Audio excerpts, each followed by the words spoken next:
Hello students, welcome to core classes. Last video में हमने BCSCT 131 के रिगार्डिंग 8 क्वेश्चंस कंप्लीट किए थे। आज हम 9th क्वेश्चन में स्टार्ट करेंगे, जिसमें 2 पार्ट्स हैं।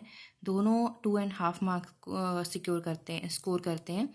और जो फर्स्ट क्वेश्चन है वो एक न्यूमेरिकल है और ये भी 2.5 मार्क का है। तो इस न्यूमेरिकल को सॉल्व करने के लिए सबसे पहले क्या क्या गिवन है और क्या हमें फाइंड करना है वो देख लेते हैं। Calculate the percentage ionic character, तो हमें परसेंटेज आयनिक करैक्टर फाइंड आउट करना है, लेकिन उसके लिए 2 वैल्यूज़ दे रखी हैं, डायपोल मूवमेंट हाइड्रोजन ब्रोमाइड के लिए और उसकी बॉन्ड लेंथ। तो बॉन्ड लेंथ को पिकोमीटर है तो इसको मीटर में कन्वर्ट करेंगे बाय मल्टीप्लाई 10⁻⁻12। और डायपोल मूवमेंट जो वैल्यू है वो हमें गिवन है, लेकिन हमें कैलकुलेटेड वैल्यू हमें खुद निकालनी पड़ेगी by multiply the charge of electron. Percentage ionic character का फॉर्मूला क्या होगा? Mu, that is dipole movement observe value divide by calculated value. तो परसेंटेज फाइंड करनी है तो हमें इसको मल्टीप्लाई करना पड़ेगा 100 के साथ। तो कैलकुलेटेड वैल्यू मतलब 1.602 into 10⁻19 into bond length, that is 141 into 10⁻12। तो अगर इसको आप सॉल्व करोगे, यहीं पे सॉल्व करने की बजाय मैंने यहाँ पे सॉल्व किया है, आप यहाँ पे सॉल्व करके ये वैल्यू यहाँ पे भी सब्स्टिट्यूट कर सकते हो। तो ये वैल्यू हमें गिवन है तो हमने मल्टीप्लाई किया दोनों को, तो हमारे पास 2 to 5.88 आया। ये वैल्यू 10⁻31 नीचे माइनस में है तो ऊपर जाके प्लस में हो जाएगी, पॉजिटिव वैल्यू हो जाएगी। तो इसकी वैल्यू हमारे पास बचेगी 10⁻1। तो हमारे पास देखिए यहाँ पे इन दोनों को डिवाइड करने के बाद हमारे पास ये वैल्यू आती है और 100 से मल्टीप्लाई करते हैं तो 11.67% हमारे पास आयनिक करैक्टर आता है। सेकेंड क्वेश्चन है, an anion will be more easily polarized if it is large and highly negatively charged। जितना एनायन के ऊपर नेगेटिव चार्ज ज़्यादा होगा उतना वो इजीली पोलराइज हो सकता है। ऐसा क्यों?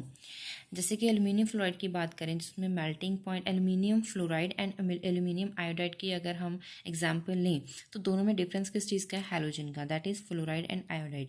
And we know well that fluorine atom is highly electronegative element, highest electronegative element as compare to iodide. तो इसमें क्या होगा, इन दोनों कंपाउंड में fluoride has ionic radius 1.7 picometer and ionic का जो रेडियस है आयोडाइड का वो 206 पिकोमीटर है। तो इसका मतलब रेडियस न्यूक्लियस से ज़्यादा किसका डिस्टेंस किसका ज़्यादा हो जाएगा? वो हमारे पास हो जाएगा आयोडीन का। तो ये जो बॉन्ड लेंथ जितना ज़्यादा होगा, बॉन्ड लेंथ मतलब कि distance between nucleus, center of the nucleus and outermost shell, तो ये जितना ज़्यादा होगा उतना ज़्यादा वो वीक हो जाएगा, उतनी शील्डिंग न्यूक्लियस की बाहर वाले शेल के साथ उतनी ज़्यादा वीक हो जाएगी। जितनी ज़्यादा वीक होगी तो ईजिली वो पोलराइज हो जाएगा, उसे पोलराइज करना और भी ईजी हो जाता है। तो इसके बाद हमने यहाँ पे 9th क्वेश्चन सॉल्व किया और इसमें थोड़ा सा और लिख सकते हो आप। वैसे ये 2.5 मार्क का है लेकिन आप इसको और एक्सप्लेन कर सकते हो। In fact iodine ion has volume, it is 5 times as compare to volume of the fluoride. You आपको पता है कि इसका साइज़ बहुत छोटा है एज कम्पेयर टू आयोडीन।